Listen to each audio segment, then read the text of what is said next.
La Segunda Guerra Mundial nos dejó horrores que aún parecen imposibles. Historias de campos de concentración, masacres y armas que desafiaron la humanidad. Pero hay un capítulo que, incluso entre los más oscuros, brilla por su crueldad y frialdad científica.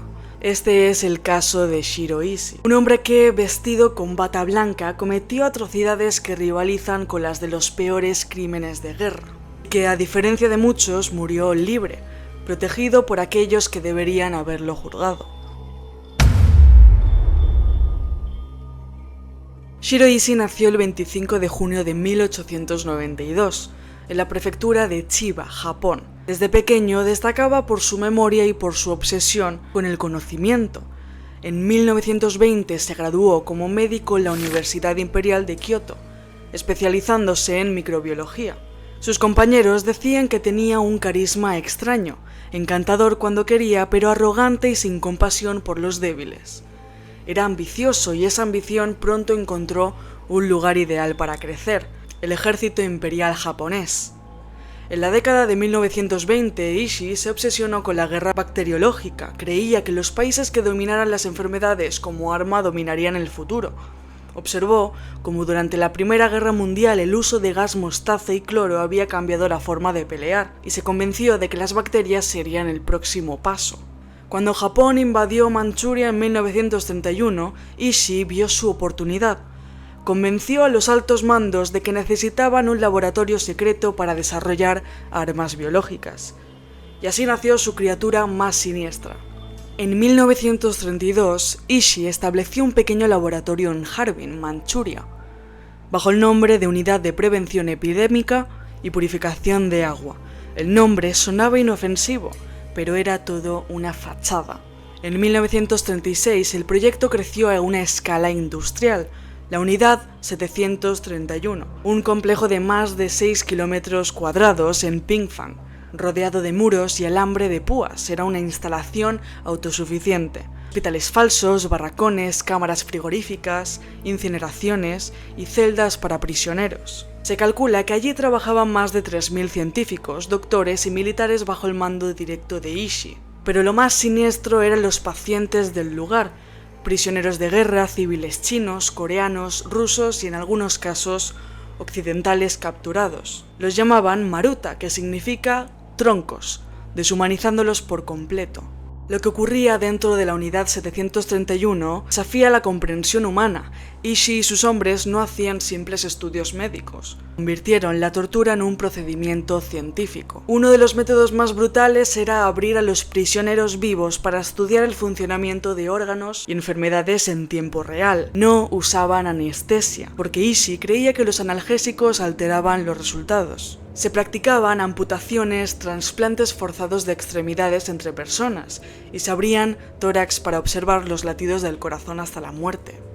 Durante el invierno manchuriano, Ishii realizaba experimentos para estudiar el pie de trinchera y la gangrena. Prisioneros eran obligados a exponer sus brazos o piernas al aire helado, o sumergirlos en agua congelada. Cuando el tejido estaba rígido, se golpeaba para escuchar si sonaba como madera. Luego descongelaban la extremidad de diversas formas, con fuego, agua hirviendo o químicos. El objetivo no era curar, sino documentar el proceso de necrosis y muerte celular.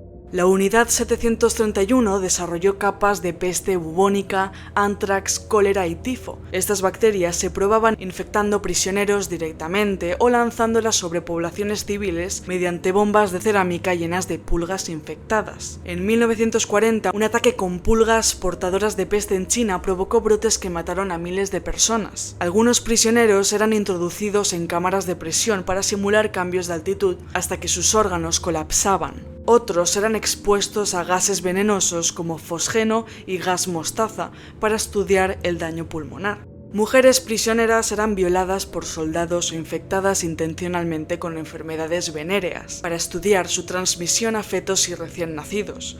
Algunos bebés nacidos en la unidad eran usados en experimentos y luego asesinados. Ishii no era solo un médico, era un administrador del horror. Mantenía una imagen del líder carismático, organizaba fiestas para su personal y premiaba a quienes lograban resultados útiles. Creó un ambiente donde la vida humana valía menos que una muestra de laboratorio. Muchos de sus subordinados eran médicos jóvenes que, bajo su influencia, aprendieron a ver a los prisioneros como material de estudio, no como personas. En agosto de 1945, cuando Estados Unidos lanzó las bombas atómicas sobre Hiroshima y Nagasaki, Japón se rindió.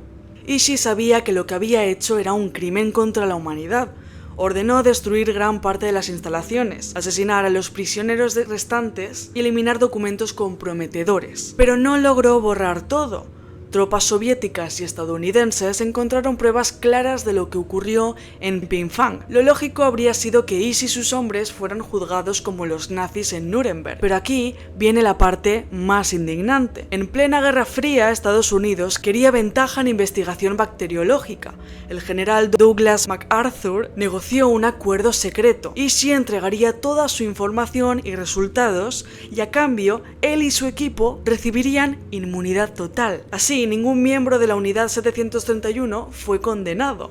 Los datos obtenidos de torturas y muertes fueron transferidos a laboratorios estadounidenses.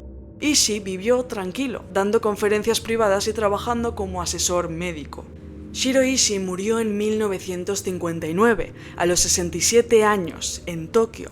No por ejecución ni venganza, sino por cáncer de garganta. Nunca mostró arrepentimiento público, nunca enfrentó a las familias de sus víctimas.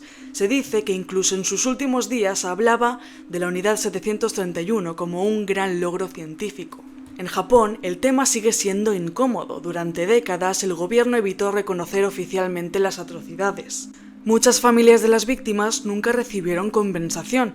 En China, el lugar donde estuvo la Unidad 731 es ahora un museo de la memoria. Pero lo más inquietante es que parte de la investigación de Ishii aún está archivada en laboratorios occidentales. El conocimiento obtenido a través de sufrimiento humano extremo fue usado para avanzar en medicina militar y en cierto modo sigue vivo. La historia de Shiro Ishii es una herida abierta en la memoria de la humanidad. Nos obliga a preguntarnos qué ocurre cuando la ciencia pierde toda brújula moral, cuando el objetivo de avanzar justifica cualquier medio, incluso el dolor y la muerte de inocentes. Ishii no fue un loco solitario, fue el producto de un sistema militarista que veía la vida humana como algo desechable, y de una comunidad internacional que por interés propio decidió mirar hacia otro lado. El verdadero horror no es solo lo que hizo, sino lo que hizo con el respaldo de un país, y que otro país le protegiera para beneficiarse de su trabajo. El pacto que salvó a Ishii demuestra que, incluso en tiempos de paz, la moral puede sacrificarse en nombre del poder. A día de hoy seguimos usando conocimiento médico y quirúrgico que proviene directa o indirectamente de atrocidades como las suyas. Y eso nos coloca a todos en un dilema. ¿Es posible separar el avance de su origen? ¿Podemos hablar de progreso cuando está construido sobre cadáveres? Shiro Ishii murió en su cama, sin juicio, sin castigo. Sus víctimas, en cambio, murieron en silencio, con el cuerpo abierto sobre una mesa de laboratorio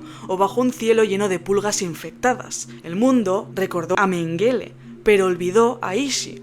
Y tal vez ese olvido sea la peor condena, que su historia se pierda y que los errores se repitan. El verdadero monstruo no siempre lleva un arma, a veces lleva un estetoscopio y una sonrisa.